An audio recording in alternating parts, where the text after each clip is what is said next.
Hello there. Hello there. Hello. Hi. Right. Oh my God, General All right. Kenobi. We're off to a great start. I know. No one's disconnected. This is great. Wow. I know. For viewers, listeners. Yeah, we don't have viewers. We don't have video. Liar! But yeah, for listeners, my internet has disconnected 3 times in an attempt to record this. So I'm just gonna say to y'all, you guys are lucky that you're getting to hear my smooth dulcet tones right now. I know. If he vanishes, don't be surprised. I mean, wait, no one knows who we are. We need to tell everyone who we are, don't we? Well, Euan's the guy that just disappears every now and again. Yeah, so if I exactly, so I'm Euan. Hello. If my voice stops being heard after a while, just assume that I fell down a pit or something and I'm slowly climbing my way out. But yeah, so don't mind me. Why am I the one talking? Well, I guess I'm talking the most, just in terror that I'll disappear in like 2 minutes. So make the most of him, guys. I'm getting all of my commentary in now. Samurai Jack, it's pretty good. Oh yeah, we're talking about Samurai Jack, by the way. Oh yes.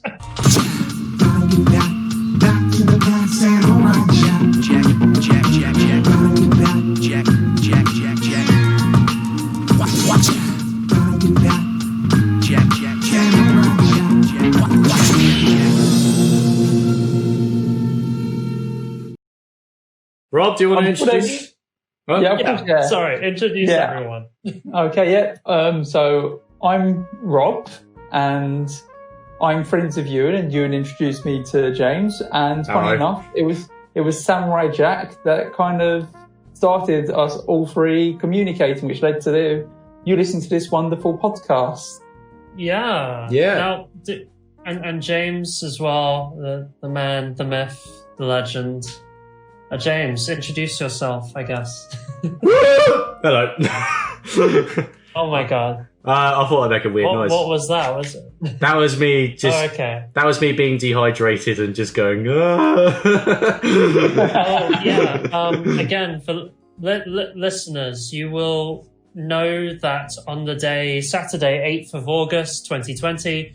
Apparently the entire world was hit by a desert-level heat wave, and now everyone is dying and dead, and we're all roasting. I'm actually not. I'm in a really cold office. You're in Scotland. It's one of those... I know. No, but we've got sun here, but it's one of those... I'm in one of those rooms that no matter how hot it is, it's always the same temperature, regardless of... Yeah, so anyway. I have a fan, but I'm not switching it on because of... It's going to make a rrrr sound the whole time. But yeah, I'm James. Exactly. I also like Samurai Jack. I'm friends with Euan and Rob. They're good chaps, and I make cartoons. I am very tired. Yeah, but Samurai Jack is great. The other thing, so Rob is a musician, and James is a cartoonist, and I am a person who exists. Voice actor. Voice actor. Oh, that is very kind, James. I've done some voice acting for James in some of his cartoons. Yes. But I guess we are the Bloob planet, the Bloob time, Bloob world. We should introduce the name of our podcast as well. Yes. Oh yeah, I forgot about that. Are we the Bloobcast? Is that what we're going for? Yeah, the Bloobcast. Amazing. That was what was agreed, so... Yes. And what is our response to if anyone asks why it's called Bloobcast? Yes! If anyone asks why we're called Bloobcast, it's the answer is yes. So but anyway, so we are 3 people who were brought together by various loves for cartoons and TV shows and movies and video games, maybe even some music if we ever find the time, if we have any mutual interest in any songs as well. But at the moment, it's all to do with cartoons and video games. And we decided we would discuss the one that we all united around, which is Samurai Jack. So that's our first episode. for today. There we go. That's the sound. Samurai Jack. Back to the past. Samurai Jack. Gotta get back. Dude. We did that wrong, didn't we? It's fine. We'll edit it so it's like all together. Samurai Jack. Gotta get back. Samurai Jack. Back to the past. Okay, so before we just derail this entire conversation, it might be a good idea to start with how we discovered Samurai Jack. So who wants to go first? Yeah. James, do you want to go first? You're the biggest Samurai Jack fan. Yeah, all right, then I'll go ahead. So I watched a lot of cartoons back in the day, like a lot of Cartoon Network stuff specifically. I watched Powerpuff Girls and Scooby-Doo and Samurai Jack as well, and also What's the Same for Imaginary Friends. Samurai Jack was one of the cartoons that I grew to love more as I got older. So I started to watch more of that as I went along because the animation is incredibly detailed. There's a lot of homages and references. I'm familiar with the animator Genndy Tartakovsky's other works, like Star Wars Clone Wars and all that. James is the biggest fan of Genndy. Yeah, Genndy Tartakovsky, I want to say his name is. Yeah. It's a wonderful name. Yeah, the man, the myth, the legend, Genndy Tartakovsky. Don't know how to pronounce it, so I'll probably mispronounce it several times. Well, again, we have the power of podcasts on our side. We can edit it in perfectly, so we'll always say it perfectly. Genndy Tartakovsky. For those again who we've kind of jumped straight into it, but what is Samurai Jack? Very quickly, just to clarify for people who may have some passing knowledge of the show, but otherwise have no idea what we're talking about. I guess it was a Cartoon Network show about a samurai warrior who is thrown forwards in time to a dystopian universe controlled by an evil demon king, the Shogun of... Was it the Shogun of Sorrow? Shogun of Sorrow, yeah, that's right. Aku, who has taken over the world, and this solitary samurai warrior needs to figure out how to travel back in time, back to feudal Japan, and defeat Aku once and for all in combat. And that's I guess a decent enough summary for anyone who's no idea what we're talking about, just to make sure we're all on the same page, I guess. I think you did that quite well. Yeah. So anyway, Rob, how did you discover the show? Interesting. I didn't actually watch it till I was a bit older, but I did know it because, I think around 2003, my family just got Sky for the first time, and remember there was an advert for Channel Toonami, which had just started, and it was showing off a montage of shows that they had, and Samurai Jack was one of them. But for some reason, I didn't end up watching it until 2006 when I caught the end of an episode. I can't remember if it was before school or weekend morning. But can't even remember what episode it was. I think it might have been the one with Samurai Jack looking after a baby. Oh. I've already seen the Tartakovsky's Clone Wars cartoon. Yes. And I've definitely noticed that it was quite similar to that in terms of it was fast-paced visual action. And I don't think I properly actually started watching it until 2014. And that was after I'd seen another Genndy show, which was Symbionic Titan, which I absolutely loved. When I watch a show online on my computer, I just find it harder to keep it up with it, rather than if I've got some streaming service, or I've got the Blu-ray, which I eventually did. In December, I got the Samurai Jack Blu-ray and eventually watched the entire thing and loved it. Yeah, brilliant. It's great. Oh my God, can I tell you the story of how I discovered Samurai Jack? Yes, yeah. It is the most all over the place thing. I also had access to Sky, but only through my grandparents' house. So literally the place I am right now in Scotland, only my grandparents had Sky. So it was the only place I could watch Cartoon Network and things like that, and Nickelodeon and all of these kind of children's shows that were American, so you didn't really get them here in the UK. That said, I didn't get to watch any of these shows for the most part because it was my older sister who decided what we would watch when I was a kid. So I actually grew up with a lot of Disney Channel stuff and the occasional Nickelodeon stuff. I did see stuff like SpongeBob. I never really saw. I didn't really see any action stuff until I was a little older. So I watched stuff like Lizzie McGuire and Recess, and Recess was great. Recess was great, but that was the sort of thing that my sister and I would watch. Recess is great. One day. We should do a Recess episode because that's and yeah. So it totally whomped. That I couldn't watch Samurai Jack. I couldn't watch the Batman animated series either. Any of that stuff. But my introduction to Jack, because I kind of saw it through like cultural osmosis, like you would see adverts for it when we were kids, and like for Cartoon Network and stuff. Oh like that. yeah, there was. Sorry, Karen. Yeah. They had all the cast of characters all turning up together and like little advert shorts. I remember those. Yeah, those were great. But I first experienced Samurai Jack when I went to swimming lessons back home. We would have like a snack meal like after swimming, but there were computers. Oh my god, this shows how old we are. It's like I was excited for a computer in this like sports center because I didn't have a computer. I didn't have a computer back home, and the computer had games on it. And one of the things it had was a flash game of Samurai Jack. It was like a 2D side scroller. I played that. Yeah, where you would run along fighting Aku monsters or whatever with like you would like slash your sword. And anyway, so that's how I first discovered Samurai Jack. I've always wanted to tell this story because it's the dumbest set of circumstances. That's for beautiful. how I eventually came to understand or came to know a show.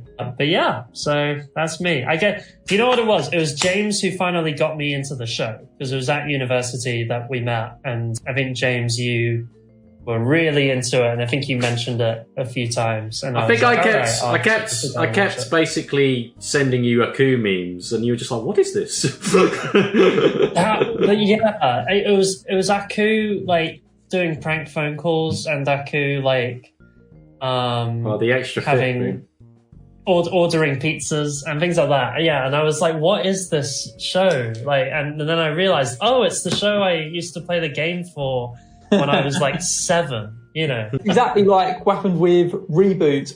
I kept going on about that show and then eventually you watched it.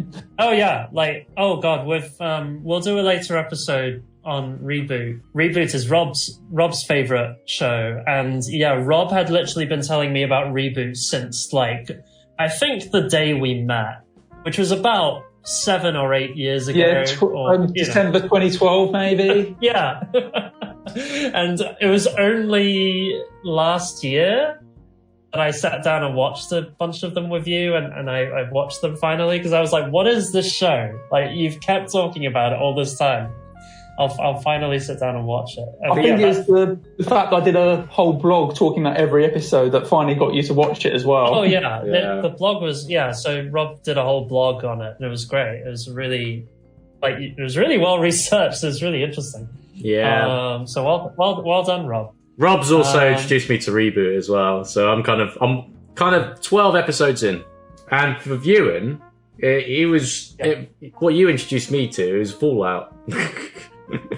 Like just your kind of your love of that like was very endearing. You talked about it to me every day about how much like I think you wrote pieces about it. I read a few pieces you've written, and I was just like, yeah, all right, I'll check this out. Yeah. So, and this, the original 2, not the Fallout 3 or Fallout. Oh yeah. Yeah. Oh, Fallout, again, for listeners, Fallout is a video game series that I talk about non-stop, but most of the time it's to complain about it. Like, I very rarely have a good thing to say about Fallout, and then when people ask, I'll just be like, "Yeah, it's my favorite thing of all time." Try figuring that one out. I would complain about it if I could actually get it working on my damn computer.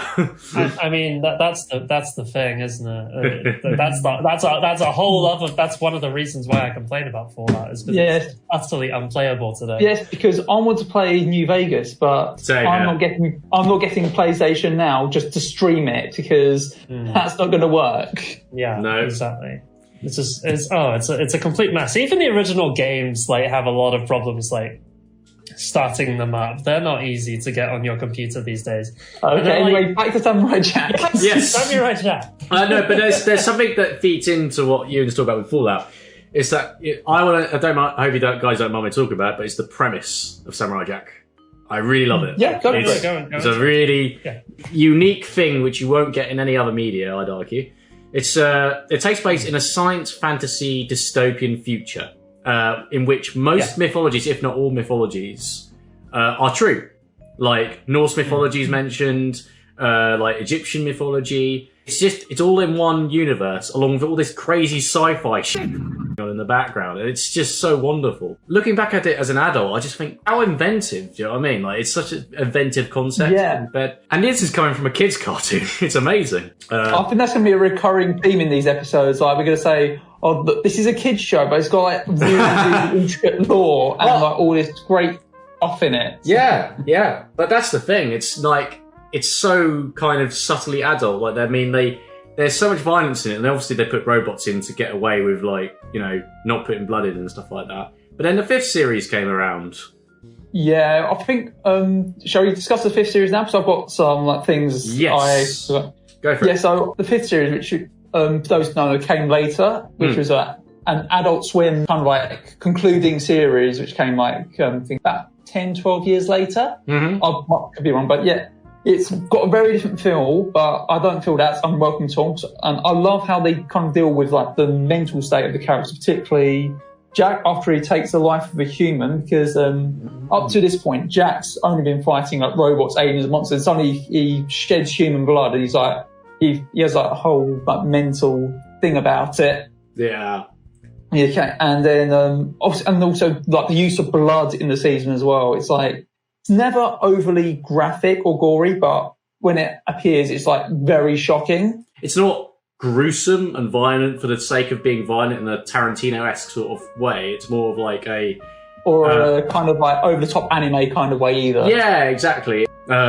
Just to note, by the way, Euan's vanished. I didn't want to interrupt, but yeah, I didn't want to address that. It's kind of like an elephant in the room at this stage. He'll come back. Oh, he's back, I think. Hello, Euan. Yes, hello. Hello. How much did you miss?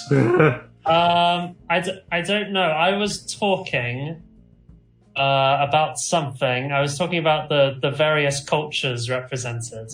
I didn't hear that, I don't think. Do you want to say it again? Yeah, well, what were you guys just talking about? We started talking about the 5th season and about the violence and how it's well done, kind of in a shocking kind of way. Yeah, it's a human. It's done to advance and develop the character, I'd say, rather than just put violence for the sake of it. The last thing you talked about was that I heard was you talking about how it was all the different mythologies in the series in the future, and then I was talking about something, but I have no idea how much of that you actually heard, and then it must have cut off. Do you want to just say it again? It doesn't matter. I can edit it out if I hear a ditto, as it were. Oh, sure. Yeah.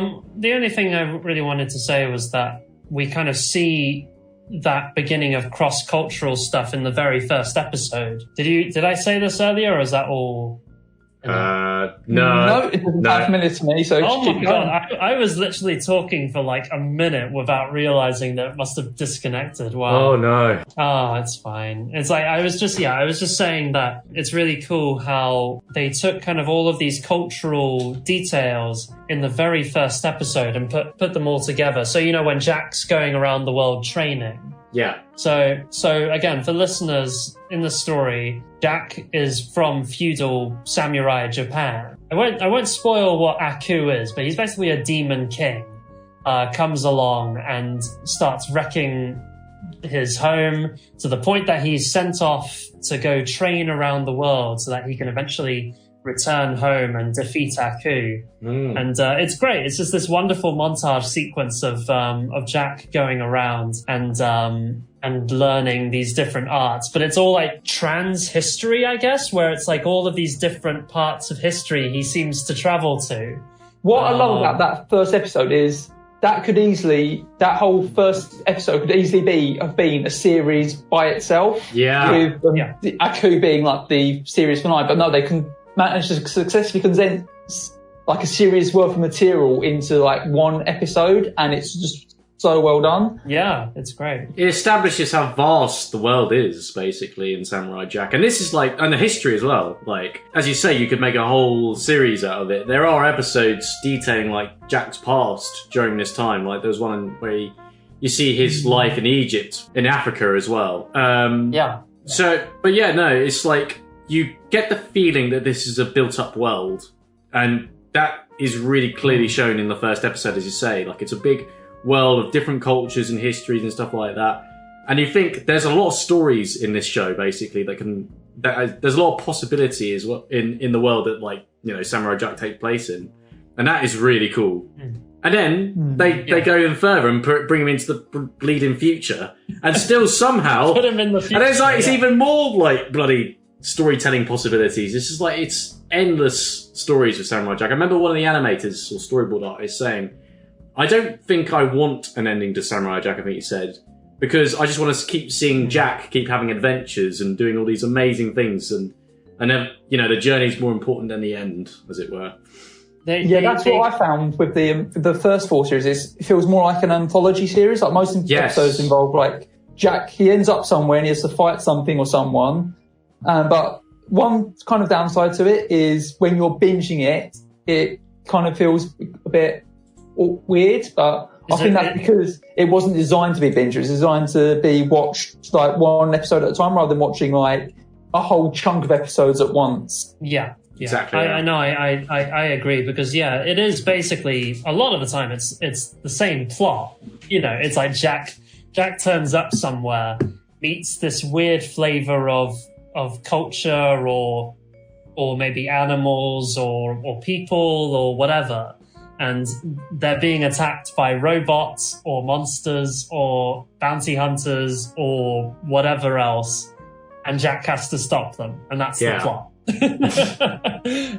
But obviously what's so great is that the sandbox that the writers created for themselves, where they could have everything from they could have everything from like a 70s disco blaxploitation samurai bounty hunter character, who's my absolute favorite, Samurai.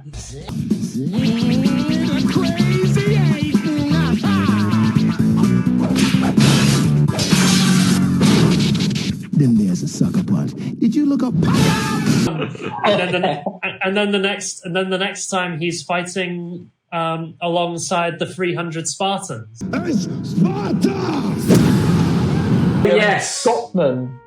The Scotsman. That one won an award, didn't it? Well, for the use of the 300 Spartans one. I want to say. I also think I think that might very well be the first adaptation of the 300 graphic novel as well. By Frank Miller, I want to say. Is that Frank Miller? Frank Miller. You might be right. Yeah, it was before the film 300. So, and they said they were inspired by the graphic novel, so they just basically said, let's make a whole episode about it, except they got rocket launchers. And exactly. And it is such a good episode, like incredible episode. But it was praised when it came out, because I think it was the way they used like one of the really cool things about Samurai Jack is the way it uses frames, and you know how it'll like cut to like a small, like suddenly it'll be in a small box and then it'll cut to like widescreen, then other times it'll be, you know, it's just they use the whole camera, as it were, as part of the style, which is really cool. You don't see that in children's cartoons usually. I also love how visual it is. Like it focuses more on telling its story through its visuals rather than using like dialogue, and like visuals and the arts themselves are basically kind of like a work of art. So they've got a very unique, distinct look to them. Yeah, there's almost no dialogue in the first few episodes. Like it's very, there's almost nothing. It's like a motion comic. Visual. Yeah. It's like they focus on making every frame as detailed and kind of like a handcrafted piece of art as possible, really, rather than something that's continuous and moving like any other cartoon. Like another Gendy Tartakovsky cartoon, like Dexter's Laboratory. That's a great cartoon, but it's more of a cartoon than a piece of art. And I think like Samurai Jack's more of a piece of art almost because of the way that sort of frames of animation almost look like something that belongs to a gallery almost. Especially the backgrounds. Oh yeah. Especially the backgrounds. Yeah. And he kind of like applied that kind of style to Star Wars when he did the Clone Wars cartoon. Yes. That's the really cool thing is that Tartakovsky's style is so noticeable. It's so unique. To the point that they're able to take, Star Wars, but it looks so Tartakovsky. You know, it doesn't look like it does look like Star Wars, but it looks more like his cartoon style. Just because it's so different. You don't see that kind of look normally. So I'll be right back. I'm just going to grab myself a glass of water because I think I'm dying. Okay, don't edit that out. Don't edit that out. Don't edit, why not? We want to let the audience know that this is indeed the 8th of August 2020. When it's horrible. Dying. Oh god.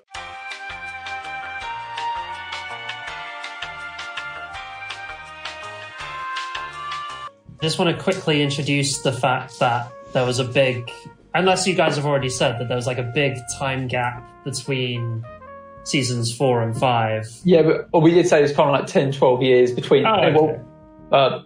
Even in Sword there's a big time because it's been like 50 years since the end of the first lot of the first 4 seasons. Oh yeah, they were conscious of that. They wanted to point out that not only has it been a long time for the viewers, it has actually been a long time for Jack and Aku as well. Yeah. And it's taken like a big mental toll on them, which you can see. Even like Aku's like super depressed.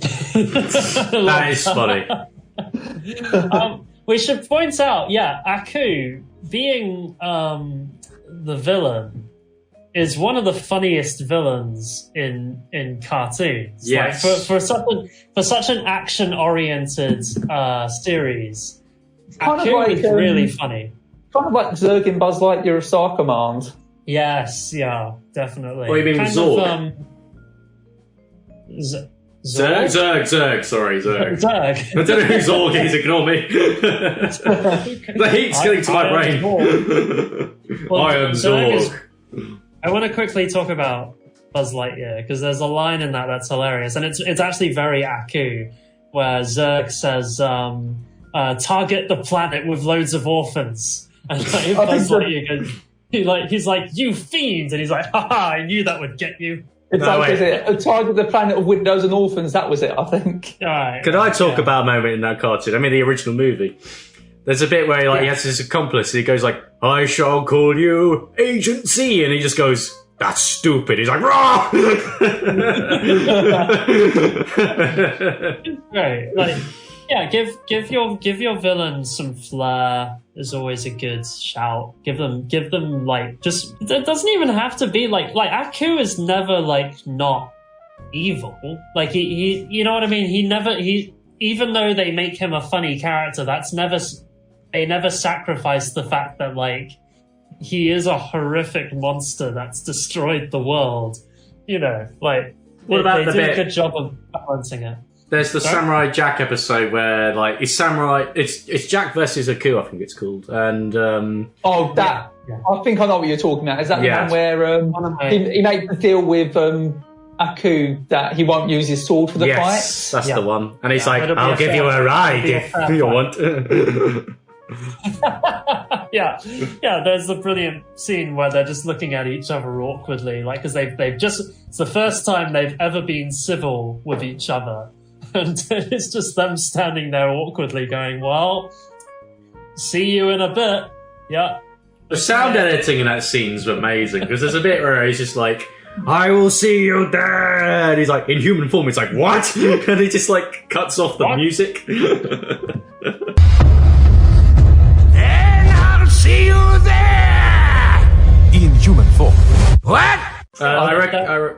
And then I think was it Aku. I think at the end, because Aku starts using demon powers, and then Jack goes to get his sword, and he's like, Aku's like, aha! I knew you'd bring your sword, so I did this. And then it turns out Jack knew that, and he's like hidden his sword somewhere else, and he's just hidden loads of fake swords all over the desert. That's great. That episode is brilliant. That's a really good example of like the comedy and the action being really well put together, because it's a really great action scene of Jack and Aku battling it out, like, you know, kind of man to man kind of thing. But then it just descends into complete farce because it's like Aku's going, haha, I've stolen your sword. And then like Jack is like, you see, I anticipated you'd steal my sword, so I actually hid my sword in this location. It's just like he keeps finding all of these swords. It's so stupid. But that was in season 4, and I think season 4 as a whole, I think like those episodes feel like more experimental, like they're trying different things. I want to highlight my particular favourite episode is there's one with a robot assassin who gets brought out of retirement by Aku to catch Jack. It's kind of like told from the robot's point of view. It's kind of told like a film noir. And that Lulu. That is sad. That was the first Samurai Jack episode where I didn't actually think I wanted Jack to win, almost, because I just felt so bad. It's the first episode where we barely see Jack at all, isn't it? It's all focused on someone else. Yeah, so the whole thing is Aku's armies are all comprised of various robots.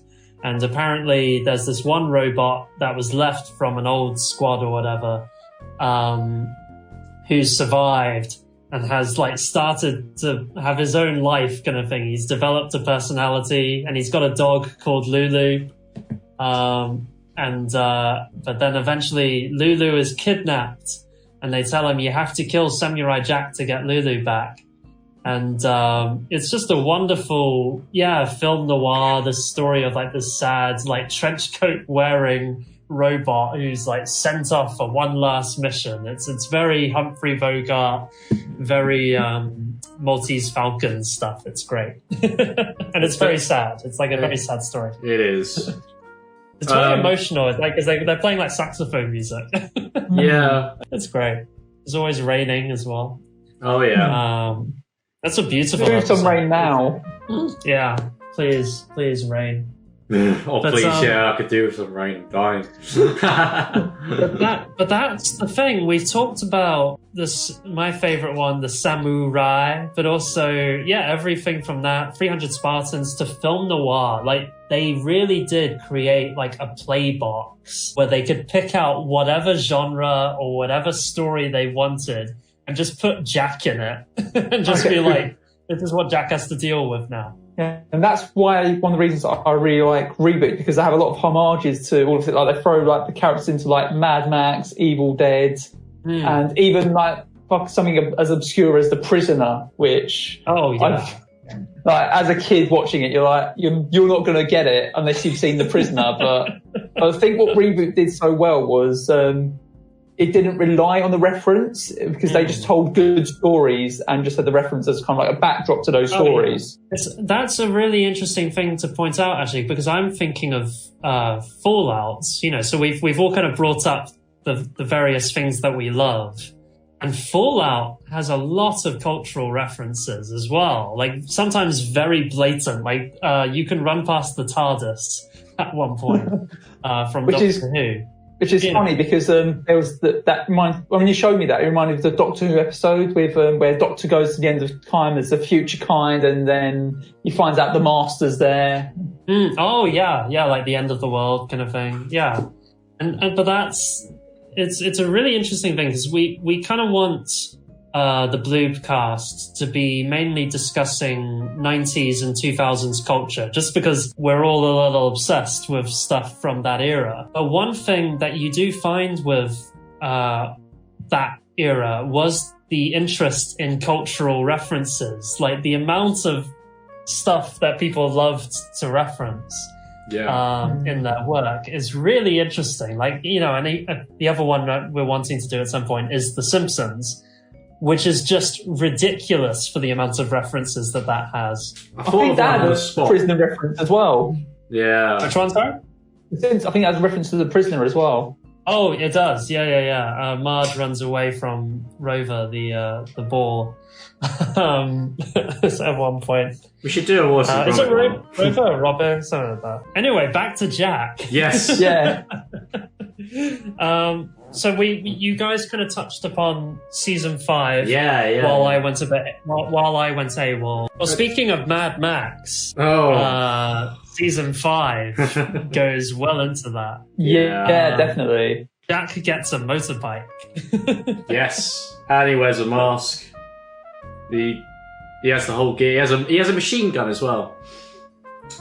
Oh yeah, that opening for that season was like the most like badass thing. Like he basically actually has samurai armor for the first time ever. Yeah. For someone called Samurai Jack, he doesn't actually wear much samurai gear at all. Yeah. So it was very cool seeing him. Like, he had a mask as well, didn't he? You mentioned that. You just reminded me. There's an episode in season 2 where Jack's having like a bath in like some hot springs, and then someone steals his clothes. The whole episode is Jack running around naked trying to get his clothes back. Oh yeah, he ends up in Wonderland, doesn't he? Yes, that's it. And there's little Snake references and everything as well. Like references to the arcade game Snake. Wow, I'd completely forgotten there was a Snake reference.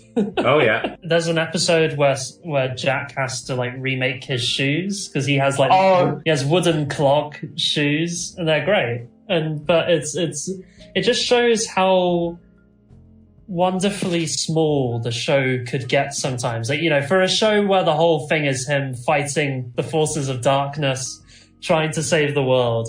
Here's an episode where Jack is trying to repair his shoes, which is great. That's wonderful. Like, and that's what you want from children's entertainment. I think you want that. On the one hand, you want it to be a big story that they're invested, but at the same time, you do want them to kind of tell the little stories as well, because sometimes those are a lot more compelling. Yeah. No, I agree with that. We haven't even mentioned the Scotsman yet, who's like one of my favorite characters. Oh yes. The Scotsman is every worst kind of stereotype of Scottish people, and I absolutely adore it. It's wonderful. He's this big clansman in a kilt and giant broadsword, playing his bagpipes. And he's voiced by John DiMaggio, who's also Benjamin Futurama and Jake in Adventure Time. Seriously, I did not know that. I did not know that. Yeah, wonderful voice actor. Wow. Yeah, absolutely amazing. He's got the most wonderful Scottish accent, of course. But the Scotsman appears a few times. He's one of the few recurring characters on the show. Because that's the thing as well. Jack is very lonely. Yeah. I think season 5 has a lot, brings back a lot of characters as well. I think. Oh yeah.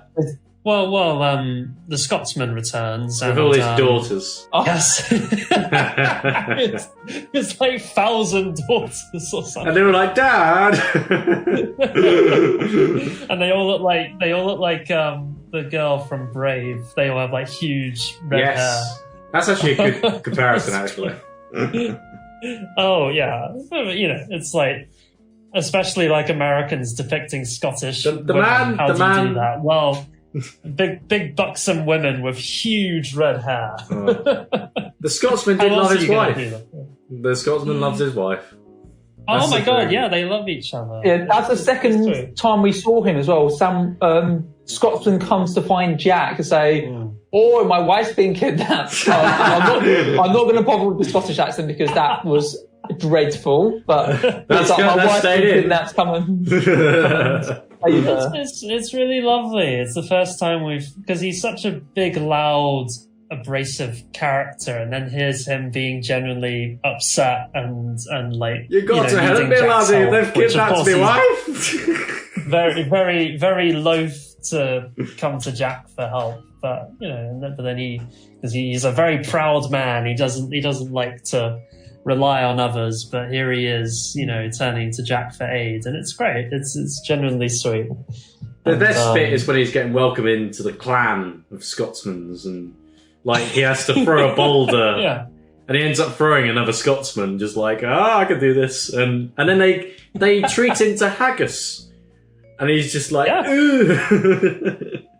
which is completely incorrect. Haggis is a delightful I love haggis. meal.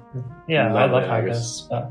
But as Americans have this obsession that British food is terrible, so all of our food is bad, according to them. Yeah, I've never had haggis, and because I'm a vegetarian, I don't think I will. Oh, yeah. I'm just imagining, like, just Rob going like, you know what, I'll try haggis. And it's like, okay, well, you realise it's like a lamb's stomach or something. Yeah, look of horror. I don't think I'm going to be trying unless Vince McCartney pulls a vegetarian haggis out of somewhere. Okay. It'd be like that scene in Scott Pilgrim when he's just like, bread makes you fat.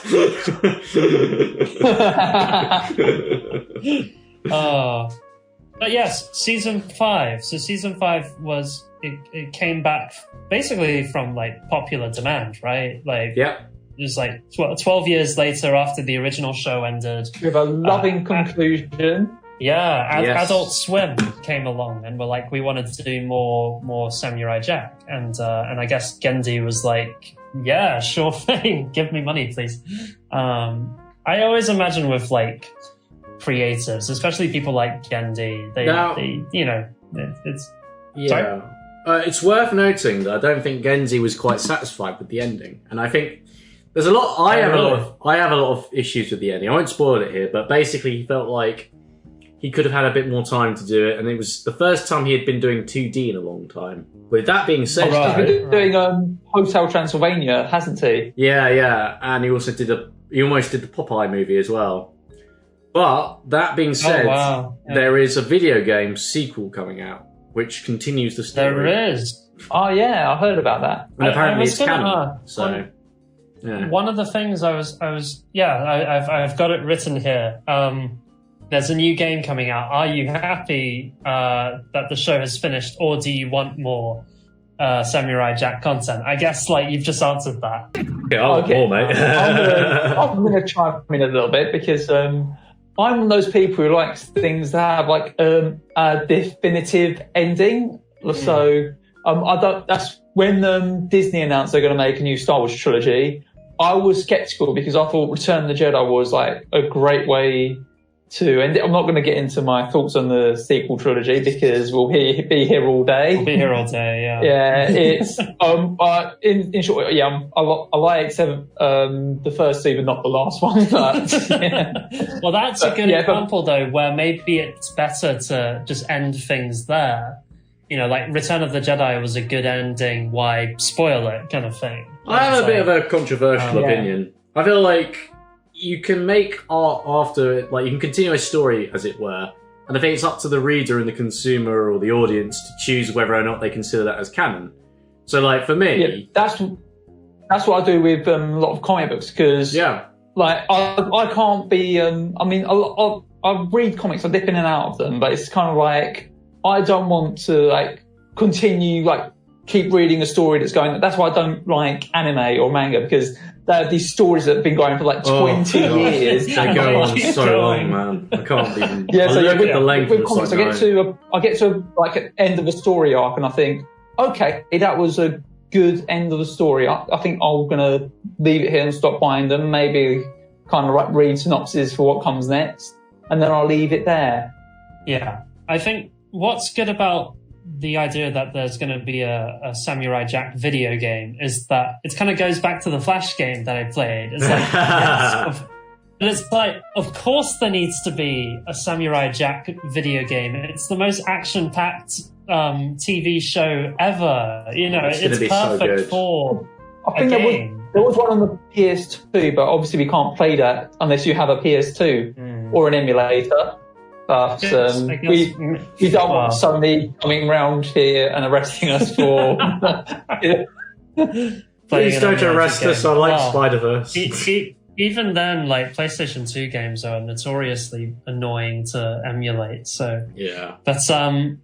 But no, I'm very excited for the new game. Yeah, it has one of my favorite people, Tara Strong, returning. Yes! We haven't spoken about that. You can get into... We haven't even talked about Ashi. Yeah, it's amazing. There's so much to talk about. That's a story. So, Euan and I go to this little thing that we like to call Comic-Con. Although we can't go to it this year because of COVID. But basically, this is Euan's first Comic-Con. And my second Comic-Con, I think, at this point. Was it? We went to one before, yeah. Oh, sorry. Second Comic-Con. Yeah, second comic. It's fine. The first one we went, we met Thomas Ridgewell, the animator, cartoonist. But the second time we met Tara. It's fine. Don't worry about it. Sorry, we met Tara. I thought we did it all in one go though, like one kind of visit. No, we've been twice. Oh, okay. It's been so long that you've forgotten. It's been so long. But yeah, I'm looking at the drawing that. So I went to an artist. I went with you, and went to an artist and said, "Look, I'm going to meet Tara Strong later. Are you a Samurai Jack fan? I'll pay you this commission to draw Ashi and Aku, basically." And he's done that, and there's a lovely. We should stress that like Ashi is a character in Samurai Jack. I don't know. Yes, voiced by Tara Strong. Sorry, did I say meet Ashi? But basically, I was going to meet Tara Strong, so we went we queued up and we went to see Tara Strong. I didn't get to get a photo of her, but we got to sign this piece of artwork that I commissioned the artist to do. I did take photos of her when she was signing it. We couldn't get a photo with her because that was like an extra 20 quid or something. The thing is, you mentioned Tara Strong. I know Tara Strong from Fairly Odd Parents. Yes. Voiced main character Timmy Turner, and that was one of the shows I watched a lot. Which is probably why I didn't watch much Samurai Jack, because obviously having like 3 siblings all vying for the TV, it can get a bit tricky. But Fairly Odd Parents was one of those shows we all agree. The same with like a lot of Nickelodeon stuff like SpongeBob, etc. Oh yeah. So mainly the comedy cartoons is what I ended up. Even though I liked the action stuff myself, it's just having 3 siblings who all have varying interests. It can be a bit hard to, and plus a mother who thinks violent cartoons affect your behaviour. Well, that's fair. Tara. It was very cool meeting Tara because she's the voice of Timmy Turner. She's like one of the most prolific. She's the voice of our childhood, basically. Pretty much, yeah. Like it was Timmy Turner. She did Ashi and Samurai Jack. She was also like, oh god, what else was she in? One of the Powerpuff Girls. Teen Titans. Yeah. And she's Twilight Sparkle in My Little Pony. Yeah. She's the purple one. I know that somehow. She's also Dill. Is it Dill? Like the little one in Dill Rugrats? Pickles. Yeah, Dill Pickles. I didn't know she was Dill Pickles. I'll look that up. She was. I think it was. Yeah, and I think she's one of the big babies in Spirited Away, which we actually asked about. She is. Yeah. She's the big. She is Dill Pickles. Yes. She's on the. Hey, I was right. She's on the Tara Strong wiki, so yes. That's amazing. But we went to get this sign, and we actually talked to her a little bit about Gendy Tartakovsky. She loved working with Gendy. She said very nice things about it, and it was really cool just to get the inside of, Samurai Jack. And she actually asked me, "Did you cry at Samurai Jack season 5 final?" And I was like, "Yes, I did." And she was like, "Yes." My voice work. She's very passionate about her voice work, and that was really cool. It was really cool meeting her. Yeah. Yeah. We also asked about Spirited Away, and she said that was interesting. Yeah, she said it was a really weird production or something like that, which is like, okay. I mean, what does that mean? don't know, anime in it. I mean, well, it's Studio Ghibli, isn't it? It's Studio Ghibli. So I guess it's dubbing over is a difficult thing to do. It's like, I think that's the thing. I get the feeling it was probably a weird production to be on if you're one of the dubbing cast, because you're probably just brought on. I can't imagine every voice booth is the most charming or interesting place. Like sometimes they'll just be like, yeah, just read it, get out. I will say I'm glad I brought Euan along, because I ran out of time to draw a picture of Aku and Ashi. Basically, I would have done, but basically I ran out, so I commissioned an artist to do it. A really cool artist called if I grab his name, it is Bozo Robo. You can follow him on Instagram. But I brought Euan along with this drawing, and I said, "Hey, here's a bit of Samurai Jack artwork. Could you please sign it?" He said, "Oh, did you draw this?" And I was like, And then Euan just sort of jumped in and said, "Oh, he's just so busy, man. He's got all these drawings to do." You know, it's just like made me feel infinitely better. I just said he ran out of time. Don't worry about it. It's just we just got it commissioned. You know. But it was just cool. It was nice. It was. It made me feel a bit more less anxious to go with a friend. So thank you for that. Yeah, I don't have no worries, pal. I don't have many stories like that. Although I do have one, but I'm going to save it for when we do the relevant episode. But when I was 4, I saw Jerry Anderson in person. Oh, wow. That's great. Jerry Anderson, for those who don't know, is the creator of Thunderbirds and Captain Scarlet. And it's, again, one of Rob's favourite things ever. Mm-hmm. Yeah. That's going to be a story. In the eventual episode. Yeah, no, we'll need to discuss that again at a later date. We're foreshadowing everything that we're going to talk about later on at some point. Yeah. Oh god, I haven't even brought up Scaramouche yet. That's another one. Oh yeah. So I want to quickly talk about. I know we've covered a lot of stuff, but I just quickly want to talk about Scaramouche. So Scaramouche is another villain from season 5 of Samurai Jack. But I'm his biggest fan ever. He's basically Scaramouche in real life. He's Scaramouche, baby. You should cosplay as him at some point. I think he'd fit the character. Yeah. He's like a robot in like Japanese feudal warrior outfit who plays like the flute. And he's voiced by SpongeBob SquarePants. Yes, Tom Kenny. Which is just every best thing that I love in cartoons put together. But yeah, no, it's also just a really cool sequence where Jack meets Scaramouche and Scaramouche is like can control objects by playing music, and even when Jack like breaks his flute, he just starts scat singing instead, and that still causes the spell. Which is he's like and that's like, oh, it's so inspired.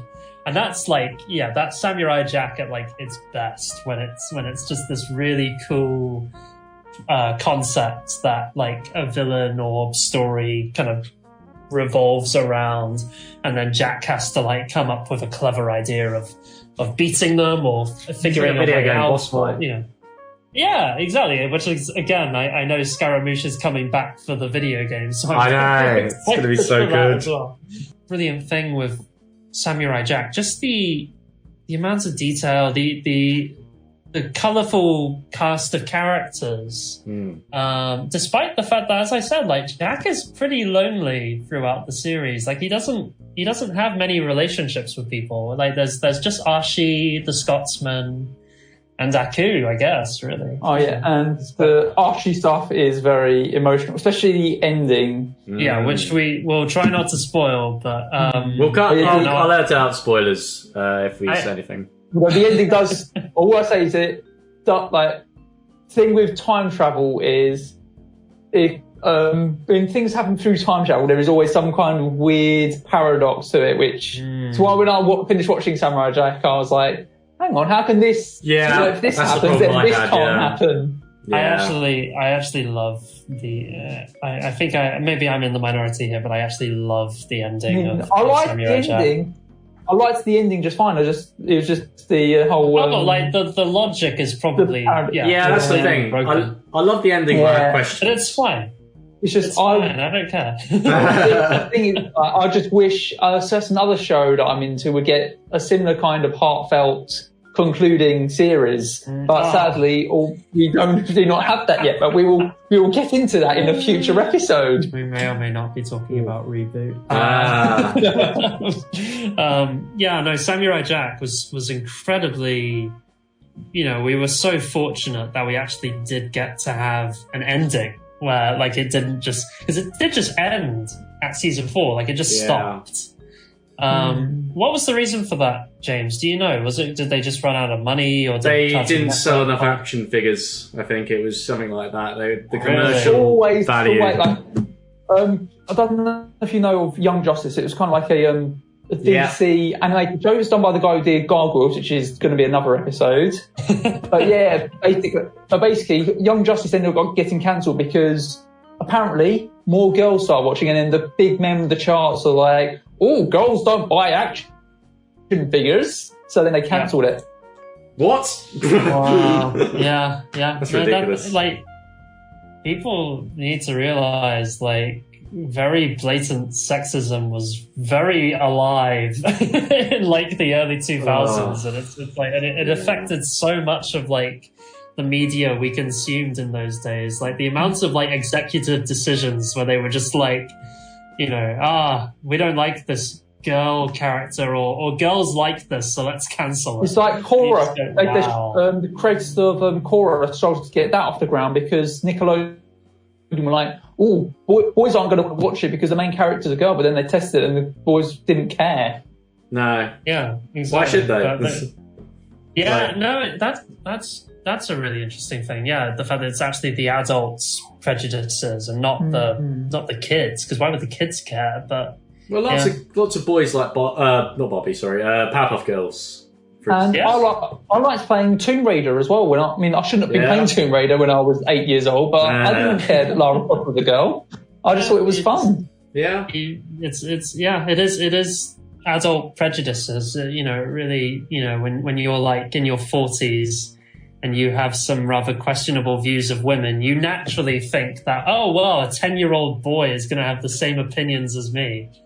You just go, what? No.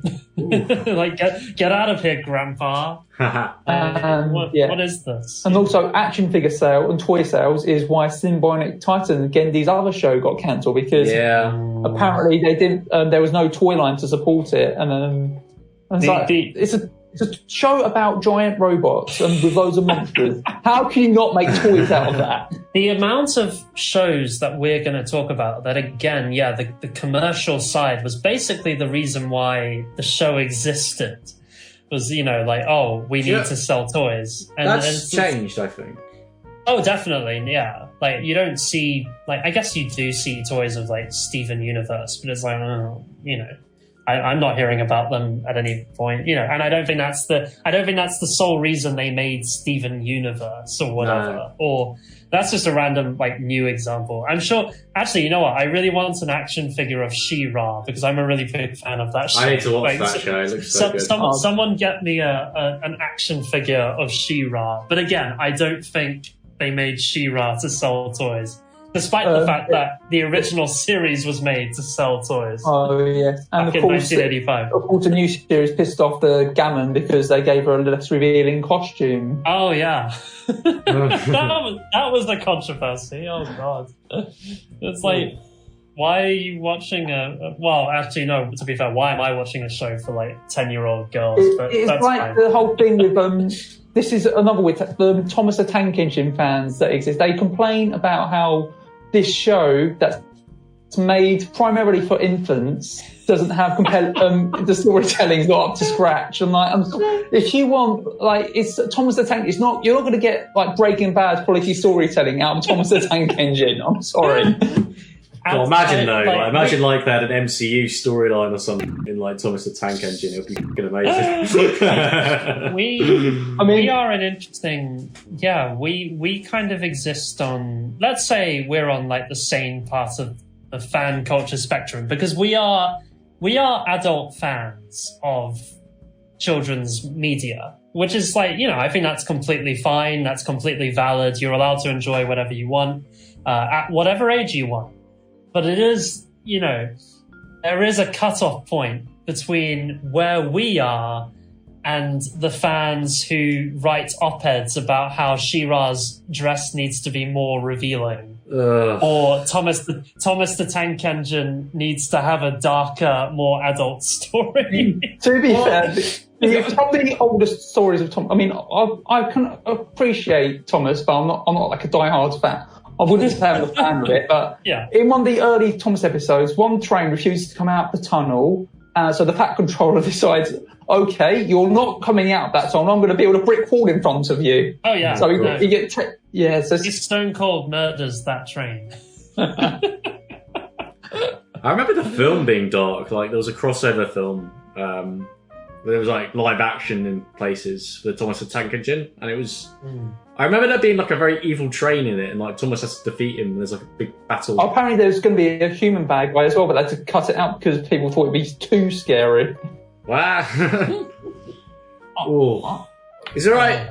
This has been good, I think, but is it alright if we finish in the next 5 minutes? Because I am very slowly passing out, rest assured. Yeah, cool. Yeah. But back to Samurai Jack, away from Thomas the Tank Engine. I was thinking we should end with Samurai Jack, so I was wondering if we wanted to quickly go over what our favourite episodes were, or something like that. Alright. Yeah, So what would your favourite episode be? I'm trying to think of mine now. So we'll cut out 20 minutes of me just umming and ahhing over what to say here. Okay, so I already said my favourite episode's the film noir one with the robots with the trench coats. Oh yeah. But I also like season 5 in its entirety, just because it's like one continuing story, and other ones that come to mind. There's one with there's a load of bounty hunters after Jack, and one of them's a princess. Oh yeah, James, do you know what Rob's talking about? I'm trying to remember now. Oh, sorry, I almost part. Well, say again. Sorry. It's the next episode of Samurai. It's basically there's a load of bounty hunters that are hunting after. There's one bounty hunter like wearing a mask. It turns out that she's like a princess. For me, favourite episode I think is episode 2 of season 5. Which is the one where the Daughters of Ku start hunting down Jack. And that's what the episode is called. It's called The Princess and the Bounty Hunters. Oh, okay. Oh, cool. I'll have to look that one. Now I just remember that one. It's the one we're called The 4 Seasons of Death, which is Jack going through all the seasons of fighting different foes in each season. Oh, wait, is that the one where he faces off like against the bounty hunters and one of them gives up at the end? The Prince of the Bounty Hunters, yes. Yes, I remember that one. That was quite a good one. I guess for me, just to finish up, I guess it might actually be the Scotsman. The very first meeting with the Scotsman, where they're on the drawbridge. Yeah, that's a good one. I adore the Scotsman's like shouting diatribe where he insults Jack in every way possible. I love that it's like an actual, it's like a really cool fight, and you kind of see the best of Jack where he's like completely silent, whereas the Scotsman is like this loud, brash, angry guy, and it's like these two different guys, but then they ultimately become friends because they have a mutual respect for each other, which it's so good. It's so like when you think that the episodes were like 20 minutes. Yeah, like they achieved so much. They had a lot in common as well. Those two characters. I was just saying the Scotsman and Jack are both hunted.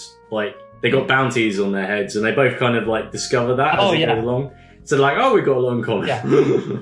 The funny reason is they start fighting because they're crossing a bridge, and then suddenly Jack and the Scotsman's like, I'm not getting out the way. I need to stop trying to stop Jack. And then they start antagonizing each other, and he breaks Jack's hat. He's like, I will jump off and I'll climb under this bridge. He goes, so you can get a peek up my kilt. Oh my god! You look like my daddy. It's so great, absolutely brilliant. Magic runes, laddie. I'm gonna get. People are gonna hate my accent so much. Oh my god! I haven't even attempted one yet. I'm scared to at this point. I don't. Blame I'm not. I've tried 2 attempts. They both failed. I'm not trying any more Scottish accent or any accent. I'm half Scottish. If I do a bad accent, it just reflects badly on me as a person. So, and then the Highlander will come and get you. All right, guys. Shall we? Okay. Yeah. Yeah. Wow. Well, we can reconvene at a later time to discuss. I don't know. What do we want to discuss next time? What? Well, I've got the whole. I did a whole list yesterday of potential episodes. Yeah. Should we roll a D20 or something and see if we can like? I think I might actually have a D20 here. All right. And I can roll it and see, depending what number we land on, that will tell us what we are talking about. Wow, that's good, because if it's something like Thunderbirds, I need to like rewatch a ton of episodes because I haven't seen them since I was 5. Okay, 15. So, and I've landed on Transformers specifically. Hey. We're talking about Transformers next time. I literally know almost nothing about Beast Wars. This is going to be great. Yeah. Okay. It'll be me taking the lead from the looks of it. That's fine. I will educate myself. I'll watch the Starscream episode. I'm ready. I know stuff about Beast Wars. We're ready. We can do this. All right. Okay. So, all right. We got to sign off because James is sorry. So I am dying. Yeah. All right, everyone. Okay. Yeah. Till next time. We've been Bloobcast. Take care, guys. Yes. Until next time. And bye.